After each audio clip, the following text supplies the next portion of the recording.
আসসালামু আলাইকুম। দূরের কাছে সবাইকে মাহফুজি কিচেন বিডিতে ওয়েলকাম। আজ দেখতেই পাচ্ছেন বোত্তা শাক ভাজি করব। খুবই সিম্পল কিন্তু খেতে খুবই ভালো হয়। এই সিজনে এই শাকটা বেশি পাওয়া যায়, প্রচুর পুষ্টিগুণ সম্পন্ন এবং খুবই ঝটপটে। সামান্য কিছু উপকরণ দিয়েই এই শাকটা আমি আজকে ভাজি করব। তো চলুন কথা না বাড়িয়ে আমরা মূল ভিডিওতে চলে যাই।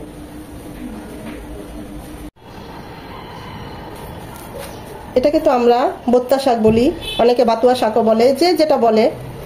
এই সিজনে এগুলো পাওয়া যায়। খুব ভালোভাবে বেছে নিয়েছি। এখন এটা ধুয়ে তারপরে কাটবো। দেখতে পাচ্ছেন কতটা সবুজ। এই শাকে প্রচুর গুণাগুণ, আমি ইউটিউব সার্চ করে দেখেছি যে এত গুণাগুণ যা বলার মতো না। তা আমার দাদি আম্মা বলতো, আমি দেখি নাই, আমার দাদি নাকি এই শাকটা তেল ছাড়াই রান্না করতেন, খেতে নাকি খুবই ভালো হয়। কিন্তু আজ আমি তেল দিয়েই রান্না করবো, তাহলে না হলে বাচ্চারা খাবে না, ওর বাবা খাবে না। তো যাই হোক, তো এখন এই শাকটা খুব ভালোভাবে ধুয়ে একটু বড় বড় করে কেটে নেব। এই শাকটা রান্না করতে, ভাজি করতে কিছুই লাগছে না, লাগছে শুধু রসুন কুচি, পেঁয়াজ কুচি আর শুকনো মরিচ। শুকনো মরিচটা একটু বেশি হলে ভালো হয় শাকে, আর রসুন কুচিটা এখানে একটু বেশি যাবে। খুব ভালোভাবে শাকটা 3 থেকে 5 বার ধুয়ে পানিটা ছড়িয়ে নেব। খুব ভালোভাবে এভাবে কচলিয়ে 3 থেকে 5 বার ধুয়ে নেব। দেখতেই পাচ্ছেন কতটা সবুজ। এটা দেখতে মনে হচ্ছে অনেকগুলো, কিন্তু না, যখন আমরা ভাজি করব দেখবেন একদম কমে যাবে।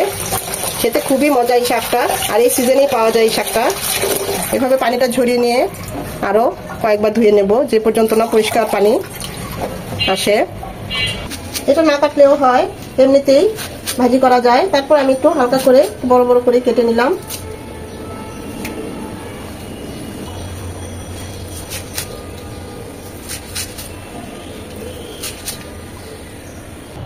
শাকটা ভাজি করতে আমরা চুলায় চলে এসেছি।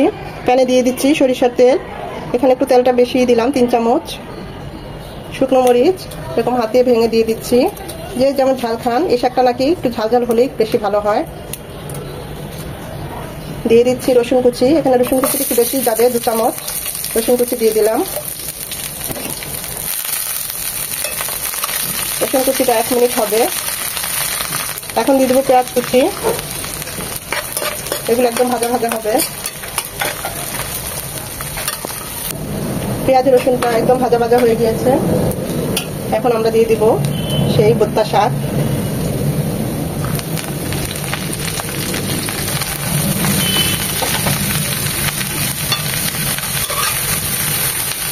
শাকটাকে একটু অল্প করে দিলাম, নেড়ে চেড়ে তারপর বাকিটা দেবো, যেন পেঁয়াজটার তেলটা নিচে পুড়ে না যায়। তাই এগুলোকে একটু উল্টিয়ে পাল্টিয়ে দিচ্ছি।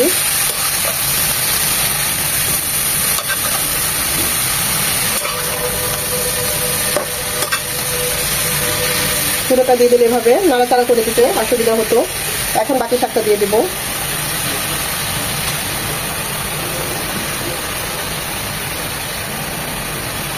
ভুলেও ঢাকবো না, ঢাকনা দিয়ে এভাবেই হবে। 2-3 মিনিট পর শাকটা কমে যাবে, এর থেকে একটু পানি ছাড়বে।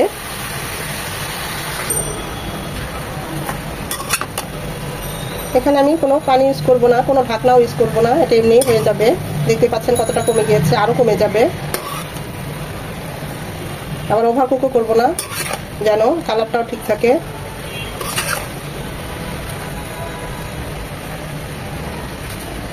এখন এই পর্যায়ে দিয়ে দিব লবণ। লবণটা খুব বুঝে দিতে হবে, যেহেতু শাক।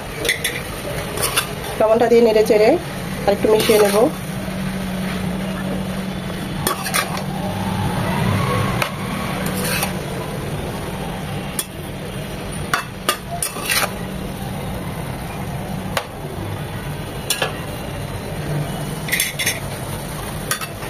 শাকের থেকে কিছুটা পানি ছেড়েছে, এই পানিতেই শাকটা হয়ে যাবে সেদ্ধ।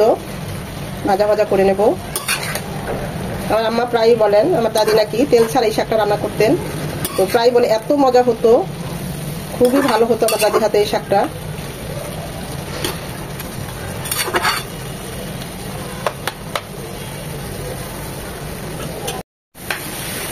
শাকটা ভাজা ভাজা হয়ে গিয়েছে। আমি অবশ্য মাছে আরো 2 বার নেড়ে দিয়েছি।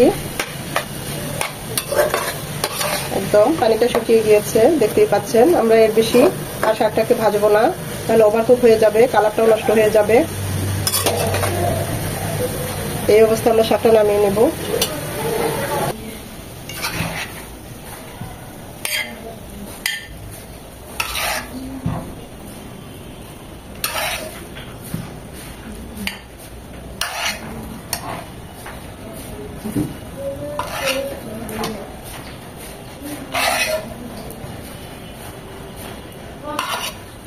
খুবই ঝটপটে এবং খুবই অল্প উপকরণ দিয়ে শাকটা আমরা ভাজি করে ফেললাম।